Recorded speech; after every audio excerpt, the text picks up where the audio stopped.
DRG Kids। कहानी पुष्पा के जादुई पकोड़े।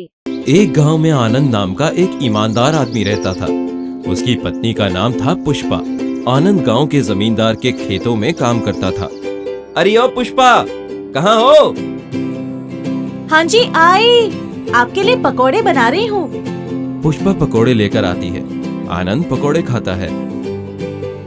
वाह, तुम्हारे हाथ के बने पकोड़े का जवाब नहीं है। तब तो अब आप काम धाम छोड़ दीजिए और बस घर में बैठकर पकोड़े खाइए हंसते हुए। दूसरे दिन जब आनंद जमींदार के खेत पर काम करने जाता है। आनंद, अब तुम्हारे काम पर आने की जरूरत नहीं। क्या हुआ जमींदार जी, मुझसे कोई गलती हो गई? तुमसे कोई गलती नहीं हुई है।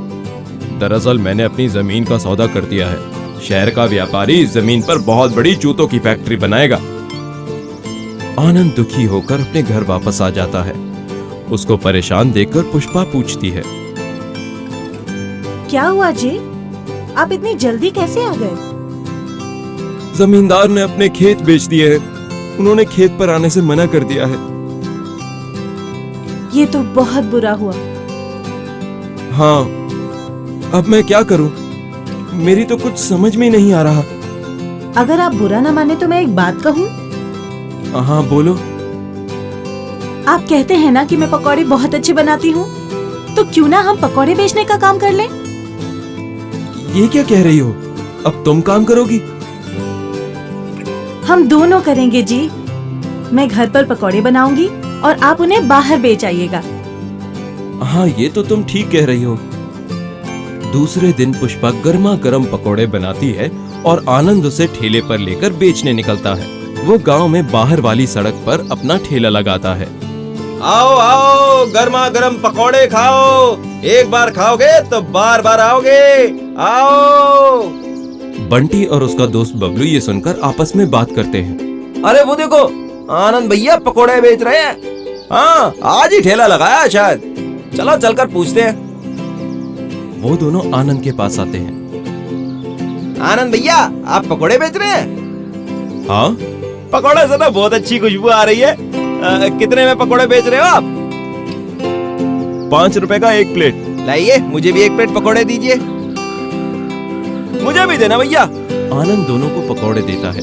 दोनों खाते हैं। अरे वाह, कितने स्वादिष्ट पकोड़े हैं। वाह, बहुत स्वादिष्ट है। मुझे 2 प्लेट और दे दीजिए, मैं घर ले जाऊंगा। आपके पकोड़े बहुत स्वादिष्ट हैं, ये तो बहुत बिकेंगे। वो दोनों वहां से चले जाते हैं। वहीं थोड़ी दूर पर लल्लन पकोड़े वाला भी ठेला लगाकर बैठा है। अरे आज कितनी देर हो गई, एक भी ग्राहक नहीं आया पकोड़े खाने।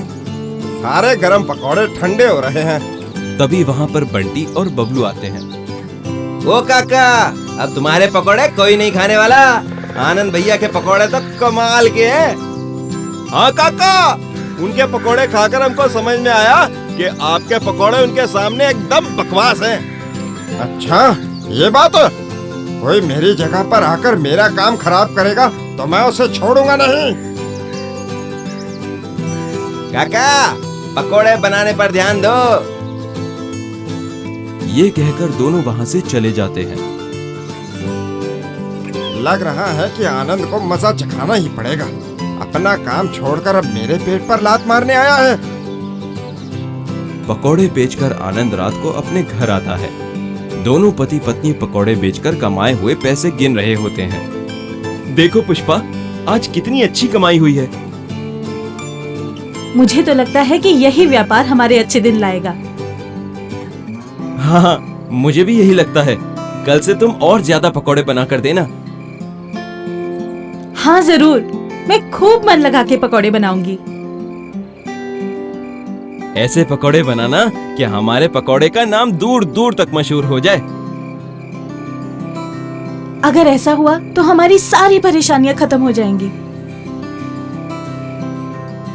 दूसरे दिन जब आनंद पकोड़े बेच रहा होता है, तभी लल्लन अपना ठेला लेकर आता है।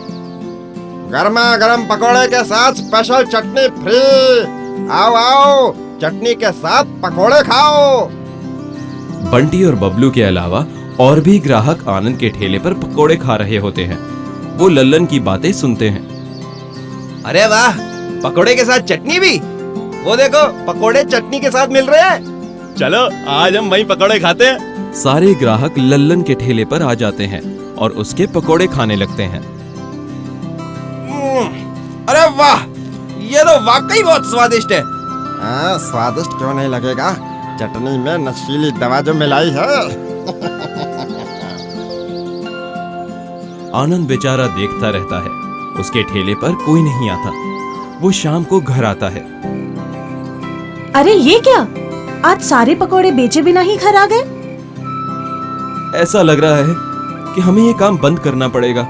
अरे अचानक आज क्या हो गया? कल तो बहुत अच्छा व्यापार हुआ था हमारा, फिर आज क्या हो गया? आज थोड़े ही पकोड़े बेचे थे कि वो लल्लन पकोड़े वाले ने सारे ग्राहकों को अपनी ओर बुला लिया। इतनी सी बात से आप इतना दुखी हो गए जी? दुखी होने की तो बात ही है कि ग्राहक हमारे पकोड़े ना खाकर उसकी तरफ जा रहे हैं। इससे हमारी कमाई कैसे होगी? लेकिन उसने ऐसा क्या किया जो सारे ग्राहक उसके पास चले गए? वो पकोड़े के साथ कोई स्पेशल चटनी दे रहा है और सब लोग उसके पास 5-5 प्लेट पकोड़े खा रहे हैं। 5-5 प्लेट? इतने पकोड़े लोग खा रहे हैं? हाँ, ऐसा लग रहा था कि जैसे उसने चटनी में कुछ मिलाया है, वरना एक एक आदमी इतने पकोड़े कैसे खा सकता है? आप दुखी मत होइए, हम सच्चाई से अपना काम करेंगे तो भगवान भी हमारा साथ देगा। आप कल फिर से जाना पकोड़े बेचने। दूसरे दिन आनंद फिर पकोड़े बेचने जाता है। लल्लन भी वहीं अपना ठेला लगाकर खड़ा है। आओ आओ, स्पेशल चटनी के साथ पकोड़े खाओ। लल्लन के ठेले पर ग्राहकों की भीड़ लगी हुई है। सब एक के बाद एक एक और प्लेट पकोड़े लेकर खा रहे हैं। पता नहीं मेरा क्या होगा, एक भी ग्राहक मेरे पास नहीं आ रहा है। तभी एक बूढ़ा बाबा लल्लन के ठेले पर आता है और उससे कहता है, अरे बेटा, मुझे भी कुछ पकोड़े खिला दो, बहुत भूख लगी है। बाबा पैसे दो तो पकोड़े दूं। लेकिन बेटा मेरे पास तो पैसे नहीं है। मैं मुफ्त में पकोड़े नहीं देता, पता नहीं कहाँ कहाँ से आ जाते हैं। निकलो यहाँ से। बूढ़ा बाबा वहां से जाने लगता है। तभी आनंद उन्हें आवाज देकर बुलाता है। बाबा, ओ बाबा, इधर आइए। बूढ़ा बाबा उसके पास जाता है। क्या हुआ बाबा, बहुत भूख लगी है? हाँ बेटा, बहुत भूखा हूँ, लेकिन मेरे पास पैसे नहीं है जो खरीद कर खा सकूं। कोई बात नहीं बाबा, आप बिना पैसों के ही खा लीजिए। ये सुनकर आनंद बूढ़े बाबा को पकोड़े देता है। बाबा पकोड़े खाते हुए कहते हैं, ये तो बहुत स्वादिष्ट पकोड़े हैं। इतने अच्छे पकोड़े कोई क्यों नहीं ले रहा है? पता नहीं बाबा, यहाँ कोई मेरे पकोड़े नहीं खा रहा। उसके पास कोई स्पेशल चटनी है। तुम निराश ना हो बेटा, ऊपर वाला सब देख रहा है, तेरी मेहनत बेकार नहीं जाएगी।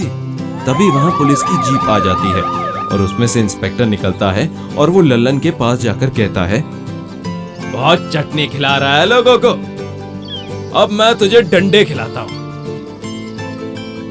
लेकिन साहब, मैंने क्या किया है? चटनी में नशीली दवा मिलाकर लोगों को खिला रहा है। तेरा सप्लायर पकड़ा गया है और उसने तेरा नाम बताया है। दो पुलिस वाले लल्लन को पकड़कर जीप में बैठाते हैं और ले जाते हैं।